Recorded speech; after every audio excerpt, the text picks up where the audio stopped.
Hello welcome back to my YouTube channel. അപ്പോൾ ഇതേ നമുക്ക് ഇഡ്ഡലി തട്ടിൽ നല്ല അടിപൊളി കേക്ക് ഉണ്ടാക്കിയല്ലോ. കണ്ടില്ലേ, നല്ല സ്പോഞ്ചി ആയിട്ട് കിട്ടിയിട്ടുണ്ട്.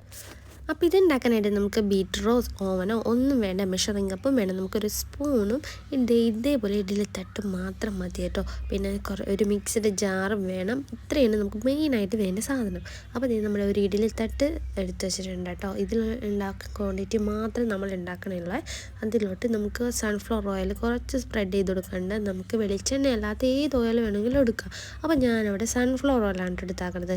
ഇനി ഇതേ നമ്മളൊരു മിക്സ്ഡ് ജാർ എടുക്കുക. അതിലോട്ട് ഒരു കോഴിമുട്ട പൊട്ടിച്ചൊഴിക്കാം. ഇനി വേണ്ടതെന്ന് വെച്ചാൽ നമുക്കൊരു സ്പൂൺ എടുക്കാം. ഇതിലൊരു 6 ടീസ്പൂൺ പഞ്ചസാര ഞാൻ ഇതിലോട്ട് ചേർത്ത് കൊടുക്കുന്നുണ്ട്. ഇനി ഈ മുട്ടയുടെ സ്മെല്ലൊന്ന് ബാലൻസ് ചെയ്യാനായിട്ട് ഞാൻ കുറച്ച് വാനില എസൻസ് ഒഴിച്ചെടുക്കുന്നുണ്ട് കേട്ടോ. അപ്പോൾ 1 ടീസ്പൂൺ വാനില എസൻസ് ഒഴിച്ചെടുക്കുന്നുണ്ട്. നിങ്ങളുടെ കയ്യിൽ വാനില എസൻസ് ഇല്ലെങ്കിൽ എന്തെങ്കിലും ഏലക്കായോ അല്ലെങ്കിൽ കറുവപ്പട്ട പൊടിച്ചതോ അങ്ങനെ കുറച്ച് ഒരു നുള്ളിട്ട് കൊടുത്താൽ മതി കേട്ടോ. അത് കഴിഞ്ഞ് ഇതേ 4 ടീസ്പൂൺ സൺഫ്ലവർ ഓയിൽ ഒഴിച്ചെടുക്കുന്നുണ്ട്. അപ്പം ഞാൻ കേക്ക് ഉണ്ടാക്കാൻ സൺഫ്ലവർ ഓയിലാണ് യൂസ് ചെയ്യാറ് കേട്ടോ. അപ്പോൾ നമ്മുടെ വെളിച്ചെണ്ണ അല്ലാത്ത ഏത് ഓയിൽ വേണമെങ്കിലും നമുക്ക് ഉപയോഗിക്കാം. പിന്നെ ഈ 4 ടീസ്പൂൺ പാലും കൂടി ഒഴിച്ചെടുക്കുന്നുണ്ടേ. നമ്മുടെ കവർ പാലും ഇല്ലെങ്കിൽ നമുക്ക് പൊടി ആയാലും മിക്സ് ചെയ്ത് ഒഴിക്കാം കേട്ടോ. അതിന് പ്രശ്നമൊന്നുമില്ല. അപ്പോൾ ഞാനിവിടെ പൊടി കലക്കിയതാണ് കേട്ടോ. ഇത് ഹൈ സ്പീഡിൽ അടിച്ചെടുത്തതാണ് കേട്ടോ. എന്നിട്ട് ഇതേ ഒരു ബൗളിലോട്ട് നമുക്കിത് ഒഴിച്ചു കൊടുക്കാം. ഇനി നമുക്ക് ഒരു 8 ടീസ്പൂൺ ഗോതമ്പ് പൊടി ചേർത്ത് കൊടുക്കാം. മൈദപ്പൊടിയാണ് എല്ലാവരും കേക്ക് ഉണ്ടാകാൻ ചേർക്കാൻ. നമുക്ക് കുറച്ച് ഹെൽത്തി ആയിട്ടിരിക്കാൻ വേണ്ടി ഗോതമ്പ് പൊടി ചേർത്ത് കൊടുക്കാം. പക്ഷെ കൂടുതലും ടേസ്റ്റ് മൈദപ്പൊടിയാണ്. നമ്മളിവിടെ ഗോതമ്പ് പൊടി കൊണ്ടാണ് ഉണ്ടാക്കുന്നത്. ഇനി ഇതേ ഒരു 1/4 ടീസ്പൂൺ ബേക്കിംഗ് പൗഡറാണ് ചേർത്ത് കൊടുക്കുന്നത്.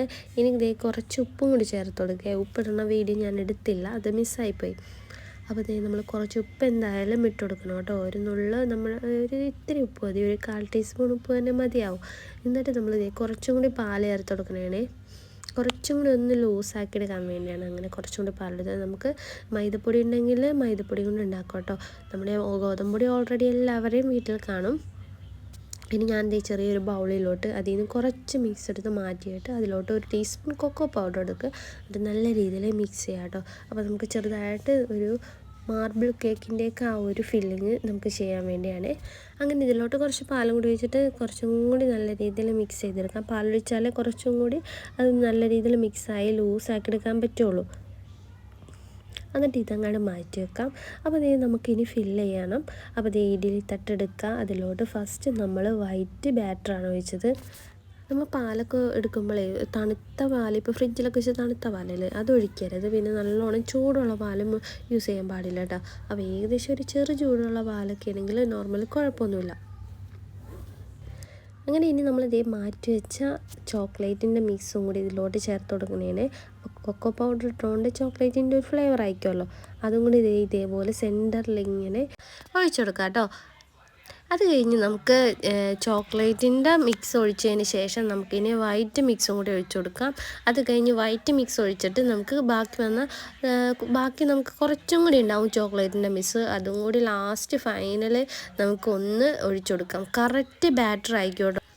നമ്മുടെ ഈ ഇഡ്ഡലിത്തട്ടിലുള്ള കറക്റ്റ് ബാറ്റർ നമുക്ക് കിട്ടും. 6 സ്പോഞ്ചിനുള്ള ബാറ്ററാണ് നമ്മൾ കറക്റ്റ് അളവ് നമ്മൾ ഉണ്ടാക്കിയേക്കണം കേട്ടോ.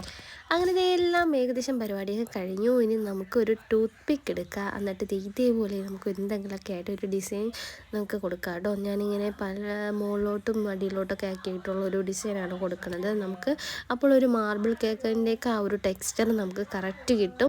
ഒരു ടൂത്ത് പിക്ക് എടുത്തിട്ട് നമുക്ക് വളരെ സിമ്പിളായിട്ട് ഇതേപോലെ എന്തെങ്കിലുമൊക്കെ കാണിച്ച് കൂട്ടി വെക്കാം. പിന്നെ മൈദപ്പൊടി എടുക്കേണ്ടവർക്ക് എന്തായാലും മൈദപ്പൊടി എടുത്തോട്ടോ. ഞാനിവിടെ ഗോതമ്പൊടി എടുത്തെന്ന് പറഞ്ഞാൽ അത് തന്നെ എടുക്കണമെന്ന് നിർബന്ധമില്ല. പിന്നെ നമുക്ക് മൈദപ്പൊടിനേലും കുറച്ച് ഹെൽത്തി ആയിട്ടുള്ള ഗോതമ്പൊടിയാണ്. പിന്നെ നമുക്ക് ടേസ്റ്റ് കൂടുതൽ ഏതാണെന്ന് വെച്ചാൽ മൈദ. അങ്ങനെ ഏകദേശം കലാപരിപാടികളൊക്കെ കഴിഞ്ഞു. നമ്മളിനി ബേക്ക് ചെയ്യാൻ നമ്മൾ ഓവനിലല്ല കേട്ടോ ബേക്ക് ചെയ്യണത്. അപ്പോൾ നമ്മൾ ഗ്യാസ് സ്റ്റൗവിൽ തന്നെയാണ് സെറ്റ് ചെയ്യാൻ പോണത്. അതിനായിട്ട് നമുക്ക് ഏതെങ്കിലും ഒരു കുറച്ച് വലിപ്പമുള്ള പാത്രം എടുക്കണം. അപ്പോൾ ഞാൻ ഫസ്റ്റ് നോക്കിയത് ഈരുള്ളിയാണ്. അത് കഴിഞ്ഞ് ഞാൻ വേണ്ടെന്ന് വിചാരിച്ചു. പിന്നെ ഞാൻ ഇതേപോലെ ഒരു ചെറിയ ബിരിയാണി പോട്ടിട്ടു. അപ്പം ഞാനിവിടെ കുറച്ച് മണ്ണ് കഴുകി വെച്ചിട്ടുണ്ടായിരുന്നു കേട്ടോ. അപ്പം ഞാൻ ഇടയ്ക്ക് ബേക്ക് ചെയ്യണത് ഇതിൽ വെച്ചാണ്. അപ്പോൾ ആ മണ്ണിൻ്റെ മുകളിൽ ഞാൻ കുറച്ച് റിങ്ങും കൂടി വെച്ചിട്ടുണ്ടായിരുന്നേ.